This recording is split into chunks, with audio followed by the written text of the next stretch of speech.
Don't settle for bad socks. Get comfort and grip at an affordable price with Pure Grip Socks Pro. Choose from 18 different colors at puregripsocks.com.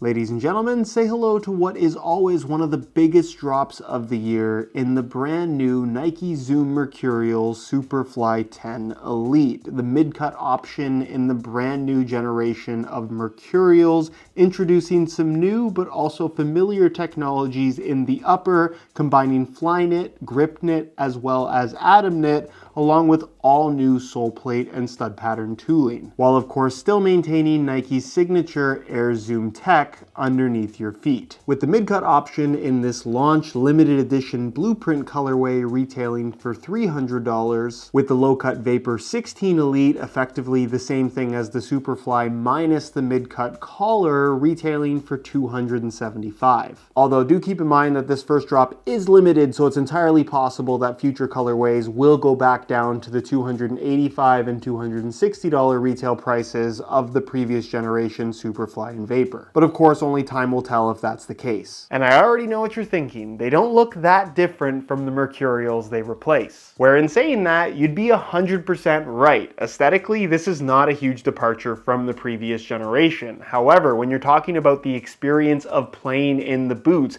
because of all the materials changes, especially when it comes to the upper, depending on personal preference, you could argue that the changes they've made are hugely positive, but also very negative to the point where these might not be the boots for you, even if you've been a big fan of the Mercurial series for quite some time. We're going to discuss exactly why I think that's the case as we go over all the details of the new Superfly 10 and Vapor 16 Elite, including how they fit and feel on feet, ultimately concluding whether or not you should be thinking about upgrading to the new Mercs or perhaps looking elsewhere because of the changes they've made. So if you're interested in learning more, please stick around, watch the entire review, and if you are interested in a pair for yourself, you can pick them up below their normal retail prices by way of some exclusive SR4U coupon codes via the links down below. And as always, if you enjoy these unsugar-coated, brutally honest reviews on the channel, don't forget to drop a like on the video and make sure you're subscribed if you haven't already so you don't miss out on my reviews of all the latest football boots of 2024. So first things first, let's address what is easily the biggest change coming from the previous generation of Mercurial, and really the one element that I think you're either going to love or absolutely hate depending on personal preference,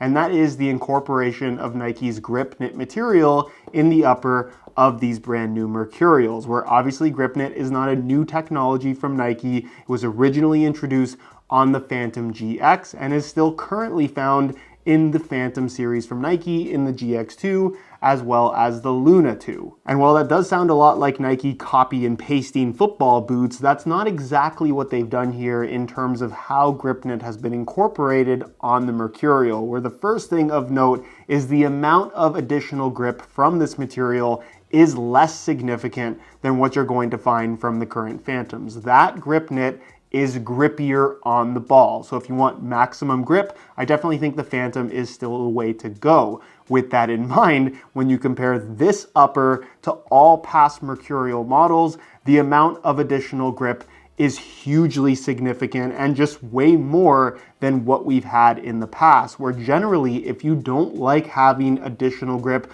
I wouldn't necessarily say a sticky feel on the ball, but if you're somebody that tends to drag the ball quite significantly, especially when dribbling, having this additional grip might not be for you. While the amount of grip definitely isn't as strong as the current crop of Nike Phantom models, it's still way more significant than the past generation of Mercurial, and also when you're comparing these to any other current model speed boot, you just get way more grip. However, I do have some gripes with the way that they've done it, where the Gripknit itself, I have to show you exactly where it's positioned. You can see this kind of diagonal seam running along the side of the upper. You have it on both the lateral as well as the medial side. The Gripknit is in front of that seam and kind of running around the side of the laces. However, while all the white is super grippy to the touch, the Nike swoosh here, as well as the large Nike swoosh here, is printed on top of the Gripknit and actually has more of a slick finish.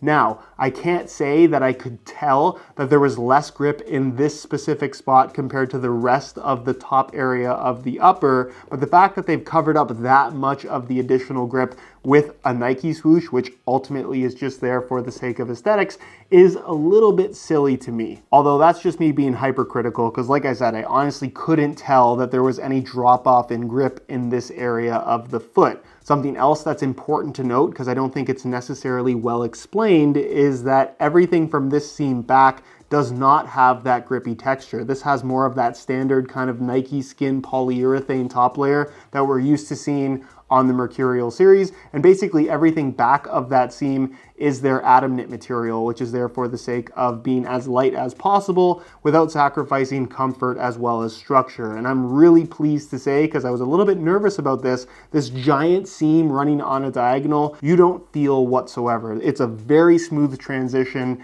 and one that I think ultimately feels very comfortable, because I think one of the major improvements with this upper coming from the previous generation, because Gripknit kind of trends more closely to a true Flyknit rather than kind of the Vaporposit material we've been getting on the last couple generations of Mercurial. It's still very thin, there's no extra padding, so you're getting that raw kind of barefoot feel on the ball in terms of the upper just being really, really thin, but it's significantly more pliable and generally just more sock-like.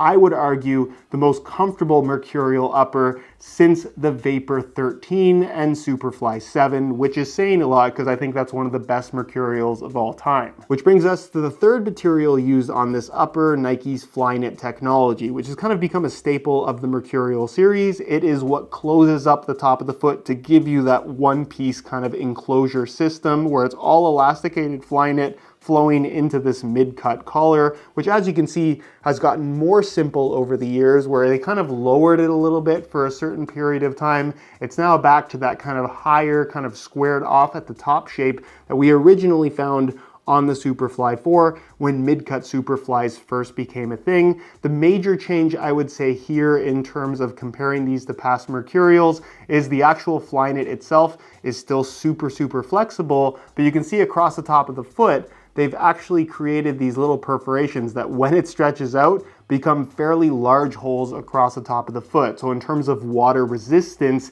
these will let water in fairly easily. So if the goal is to keep your feet super dry in wet playing conditions, not that really any football boot does that exceptionally well, but these just don't do a good job of that. That of course is paired up with a central lacing system that runs nice and deep, and as you'd expect from a top-end Mercurial model, despite the slightly more pliable upper compared to the previous generation, the lockdown, the fit, the tightness, the responsiveness is top-notch. This is still one of, if not the most responsive football boots on the market. The shaping, I think they absolutely nailed. And then not to ignore the Vapor, basically everything I said applies to this boot as well, but you can see the opening ends in a low-cut design with basically just kind of a mock collar around the edges, as they've been doing with the Vapor for the last several generations. At the rear, typical of the Mercurial series, you're gonna find that solid internal plastic heel counter. And then inside, you can see the heel liner has actually incorporated quite a bit more padding than the previous generation, which I really appreciate. Super soft in this microfiber lining material, and arguably one of the most comfortable heels in a Mercurial model in quite some time. Exactly the same heel liner on the Vapor as well as the Superfly. Then the insole fully removable. I'll give you guys a quick look at that. Features a standard liner on the surface. Really cool graphic for this kind of limited edition prototype blueprint colorway, but the insole itself remains largely unchanged in that it's a single layer of yellow foam with a little cutout for the Air Zoom unit that sits underneath it. Where if you look inside the boots, where hopefully you can see because it's not the easiest element to show off, you're going to find the exact same 3/4 length Zoom unit, which sits directly on the underside of the sole plate, there for the sake of responsiveness as well as overall comfort. And if you're to believe Nike, also speed, although I think it's a bit of a stretch to suggest that this Zoom unit is going to make you faster. What has changed though is the sole plate tooling, which sees some new design elements as well as some new ones, where if we talk about the sole plate itself, I would say from a feel perspective, not that different in terms of its overall stiffness. I would actually say that this is more flexible than the previous generation, and maybe not quite as responsive as I think a lot of people might expect from a pair of Mercurials. However, that is not to say that these don't feel like a super responsive pair of football boots, because it still has plenty of rigidity through the heel and midfoot, giving you that really solid underfoot sensation. Before we get into the stud pattern though, it's worth talking about what they've done through the midfoot, where you can see it kind of has this almost rippling water effect, almost like waves, where you have the biggest wave in the middle and then it kind of gets a little bit smaller on either side of it. That's there to increase surface area underneath your feet when walking around on grass, to basically create more evenly distributed pressure across the bottom of the sole plate to allow you to feel the Air Zoom unit a little bit more. Where in comparison to the previous generation of Mercurials, which of course were the first to introduce this 3/4 length Zoom unit, I felt like the Zoom itself was most noticeable in the spots underneath your foot where the studs were located. So I'm gonna call that stud pressure, making the Zoom unit feel the way that it did, where in the case of this new Mercurial, there really isn't stud pressure in the sense that you can't really feel any of the individual studs, even when walking around on a hard surface, which I think is pretty interesting. Now, in doing that, you would think that these would maybe feel more cushioned underfoot, but in my experience, and again, your mileage may vary in terms of what you really notice here, I felt like the Zoom unit itself was actually less noticeable on this new generation of Mercurial, but as a whole, the underfoot cushioning was actually improved because it felt like the Zoom unit was kind of working as one single unit rather than just applying pressure to certain spots underneath your foot. I wouldn't say it's necessarily as bouncy or as noticeable as what you had in the previous generation, but in terms of underfoot cushion / comfort, what they've done here does feel really, really good, and again, is unique and a standout when compared to other speed boots on the market. For effectively having not changed the Zoom unit itself, they have actually made it feel quite a bit different. And then as for the stud pattern, this being the FG layout, you'll notice something pretty familiar if you've been a fan of the Mercurial series for a little while now, and that is the return of bladed chevron studs originally introduced on the Vapor 11 and Superfly 5. So gone are those 3-sided shaped studs, and instead you're gonna find 4 very aggressive chevrons basically underneath the balls of your feet, 2 super aggressive blades very close to the tip of the toe, and then typical of the Mercurial series, 4 blades underneath the heel. In terms of performance, the traction is as aggressive as the stud pattern looks, where you get plenty of bite in pretty much every direction. Obviously not the most freedom to twist and pivot just because of how these studs dig into the ground and kind of cling. Certainly not a great layout if you plan on using them on artificial grass, although I'm sure Nike will put out an AG specific stud pattern in this new generation of Mercurial. Look out for a review on those. But in terms of just best in class traction, that's kind of been a signature element of the Mercurial series, and these are no different. There are other competitors now. I think the Puma Ultra 5 Carbon also offers very aggressive traction, but in terms of feel, they couldn't be more different from these. So generally, if you missed the chevron bladed studs from the Mercurial series, this is basically as good as any implementation of that they've done in the past. And then there's the weight, where I think everyone always wants to know, are they lighter than the ones they replaced? That's exactly what we're going to find out. Both of these boots in the same size, 9.5 US. Using a scale, you can see that the Vapor 16 Elite weighs in at 6.6 ounces, the equivalent of 188 grams. Change that scale back to ounces, and we'll throw on the Superfly 10 Elite, and you can see that they weigh in at 6.95 ounces,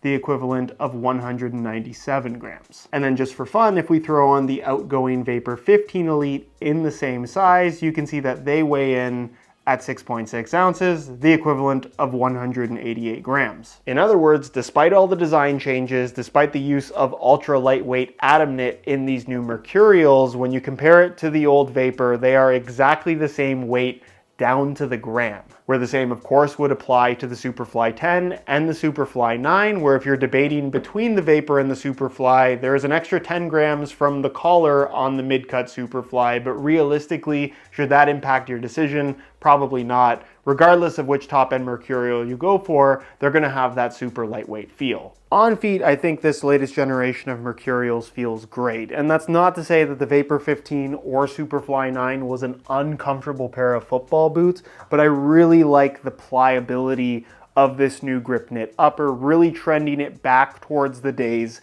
of Flyknit Mercurials, like the Superfly 4 and, like I mentioned, the Superfly 7 and Vapor 13 more recently. It has that more sock-like sensation versus the more kind of raw, plasticky, synthetic feel, and especially after a little bit of wear time, it softens up significantly, but still gives you that tight kind of squeeze your foot one-to-one connection to the football boots that has really been a signature of the Mercurial line in general. The one thing that I will say is that the Flyknit across the top of the foot, particularly at the top where you tie the laces, is so thin that you can feel a little bit of kind of lace bite right at the top, especially if you tie them really, really tight. But it's something that I got used to pretty quickly and overall was not an issue whatsoever. I like the feel of the new sole plate. I think the Zoom unit as a whole feels like there's more consistent cushion across the entire bottom of the foot rather than just kind of feeling the Zoom unit in the pressure points underneath the studs, which again, not to say that the previous generation of Mercurials had stud pressure, but I think the Zoom unit as a whole kind of blends in more with this model, but ultimately feels really, really comfortable in terms of giving you that underfoot cushion that you really won't get from any other pair of football boots. It's still a super unique element of the Mercurial series. I also really appreciate the extra padding in the heel. I think that element in itself is particularly more comfortable than what we've had from the last several generation of Mercs. As far as the difference between Vapor and Superfly is concerned, if you like the collar, go for the collar. If you don't, go for the Vapor, save yourself a little bit of money. Obviously, they're a little bit lighter as well. In terms of width, I don't think the shape as a whole has really changed all that much from the previous generation. It's still a tight-fitting boot, not to the point where it's excessively narrow to where it won't fit most people. I just think if you've worn Mercurials in the past and you like the way that they felt, you shouldn't have any issues with these. And obviously, if you do have excessively wide feet, these still probably wouldn't be the best option for you. And then as far as sizing is concerned, I'm wearing these in my usual size 9.5 US, and the fit and the length is perfect. So if you are looking to get a pair for yourself, I would strongly recommend going true to size in order to achieve the best possible fit. So in conclusion, perhaps unsurprisingly, I think the new Mercurials are really good. Although in saying that, and possibly for the first time ever, even if you've been a longtime fan of the Mercurial series, the new Superfly 10 and Vapor 16 Elite might not be the right boots for you. With the main reason for that being grip on the ball. Nike's decision to implement Gripknit on this new generation of Mercurials will please many, but will also disappoint quite a few people. As much as additional grip on the ball can give you this sensation of control, it's also one of those things that does take some getting used to, and if you've had super grippy upper football boots in the past and you just didn't get along with them, there's definitely a strong possibility that you're not going to love these new Gripknit Mercurials. And I want to be careful in saying that because I'm not trying to scare people away from the extra grip that these provide, because I honestly do think Nike have struck a really nice balance of having just the right amount of grip and not too much. I love the feel of the upper. I think it's significantly more pliable. It's one of the most comfortable Mercurials in the last couple generations. The fit, they've absolutely nailed. The comfort underfoot from the Zoom unit, I think, is top notch. And of course, the responsiveness, the aggressive traction, the lightweight feel, all of those signature elements that have made the Mercurial so popular over the last, I don't even know how many years now. First Vapor was in 2002, so we're talking 22 years. That has not changed with these new Mercurials. They have nailed what is the original recipe, but they've now added in some grip. Personally, I like it more, but is that going to be the case for everybody? Probably not.